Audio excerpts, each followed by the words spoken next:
Okay, guys, welcome back to Jay's Strategies, where we bring you the latest and greatest crypto news and much, much more. It is the weekend, and as you know, it's been a super bloodbath across the crypto market here.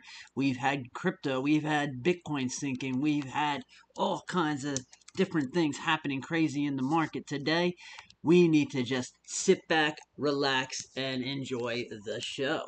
As you can see, today's overall cryptocurrency market cap is actually sitting at 1 trillion right now, which is actually a lot of money has left the crypto markets right now. The general standard markets we'll talk about real quick, and those are down also. You can see as we look at CNBC from the weekend outlook, and we can see how energy is at an all-time high. VIX is up. There's a lot of fear in the market, and the regular Dow and S&P 500 are feeling some really strong sell-off pressure right now in the market, and gas prices are at an all-time high. So this is causing massive fear in the markets. Coin market cap. Bitcoin coming in at 27,368, so we're below the half number at 27. You know how we feel about this. Bitcoin sitting 4% lower, 7.8% on the 7-day. Ethereum coming in at $1,460, down almost 7%. Then we have the top two stable coins having a $72 billion evaluation and a $53 billion market cap. And you can see a big inflow of money flowing into the USD coin. Binance at 257 right now, down 7%. So this weekend, actually, we saw a very strong pullback after high inflation numbers hit.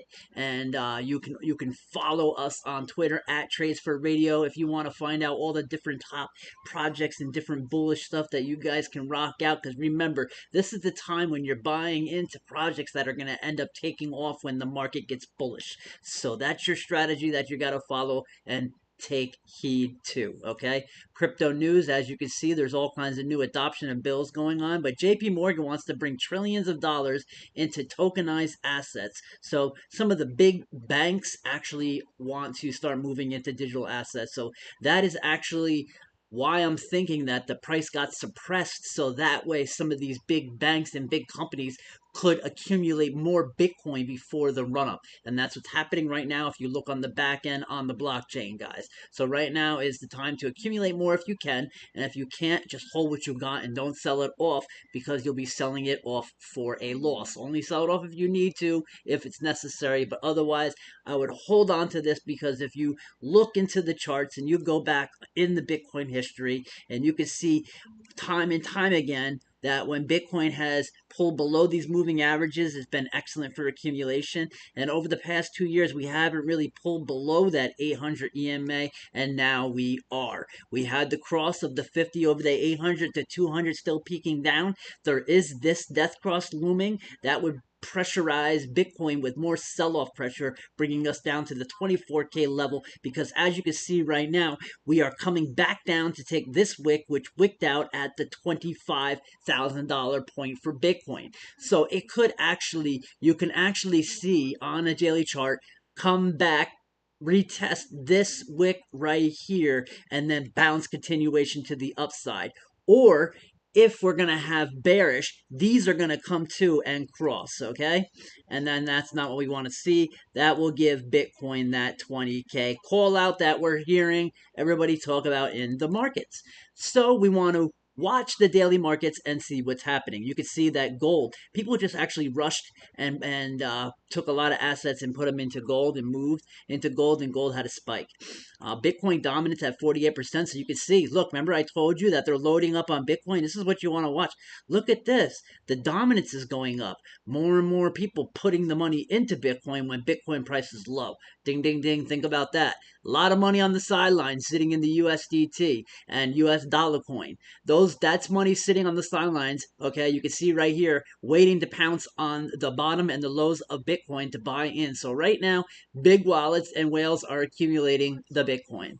The dollar index has gone back up to $104, so they are wiling out in the governments, and this evidently, you can see when that happens, people start to move a lot, and there's high volatility in the markets, okay? Ethereum is below the $1,500 mark. Ethereum has been facing a lot of scrutiny lately, okay, and we actually do see the Ethereum price hitting $1,300 if this pressure does continue. We do have this cross that just happened on the 50 and 800, like we were talking about in Bitcoin. It happened here first on Ethereum, so that's definitely causing some downward pressure. And then, like we said, with that wick that wicked out, you don't see that on Ethereum because I think depending on Binance, so that didn't happen. And this level that was over here is at the 1600. So right now, Ethereum's in a free fall actually, and that's pulling the market down. That's a lot of where that money is gone because if you take a look at Ethereum's overall market cap, look at that. It's down $100 billion. Bitcoin was at 560. Bitcoin usually tends to stay above the $500 billion market cap because of the money that's held into Bitcoin.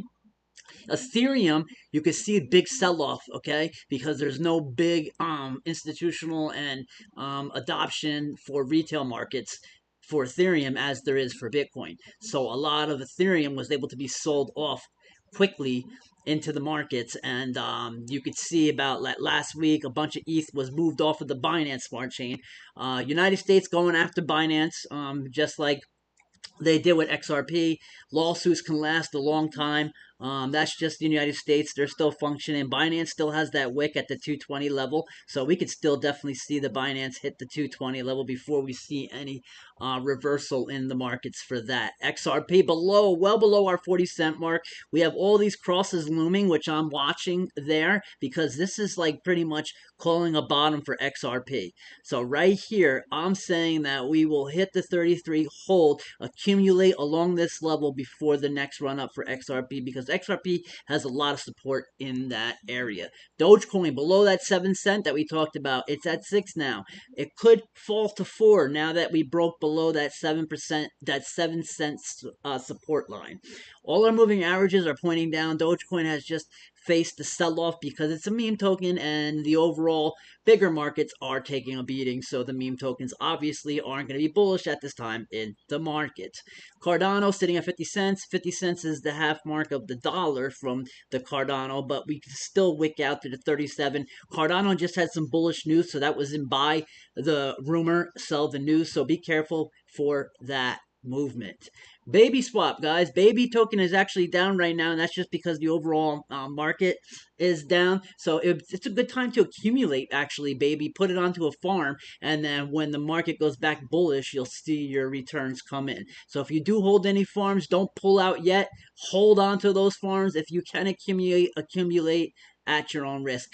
Avalanche below that $20 mark, it's in dangerous territory.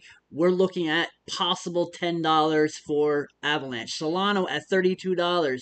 Weak knees here, Solano, okay? If you can look at this target, we can probably see another $10 downside to Solano. I am a holder of Solano. Now that this did happen, I didn't really accumulate too much more Solano because I did see all this pressure moving to the downside. I'm not going to sell off my Solano. I'm going to hold on to it because I do see a future for Solano. Phantoms down to 23. Phantoms had a long ride. Some of their devs left. So this can actually be a project that's picked up. A lot of people like it. It's a fast blockchain and it had some high liquidity at some points, so it was able to handle it.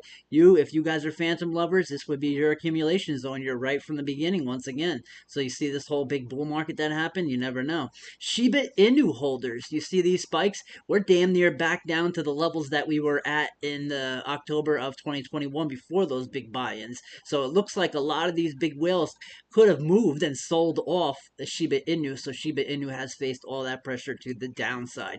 Cake token, oh man, at $4. Cake token finding a balance right below that $4 mark. So this could be your chance to keep accumulating some cake. Shout out to James from Crypto because I know you're accumulating that cake and you're staking it because you want to. You get $1 million staked in cake with a 67% return. You'll get $670,000 when you stake $1 million for a 365-day span. Think about that. You stake $100,000, you'll get $65,000.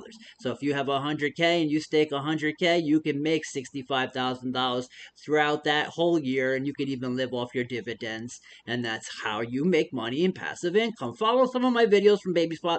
Don't forget to smash those likes and rock out with us all day, every day. We love you guys. We want to build strong. We want to build crypto groups, and we want to rock out with you guys. Hop on over to Jay's Strategies at Trades4 Radio. We have a lot of different bullish projects happening right now, and you could definitely stop on by and tag us along with all of the top trending projects right now. Baby Doge, Real Floki, DOGE, Elon, Cackerel, Volt Token, Viola, Safe Moo, Piggy, Inu, Pinu, and we are in those chats all day, every day, rocking out. Show me your gems. Hop on over, smash there, smash that like, retweet, and show me your gems. We're taking the latest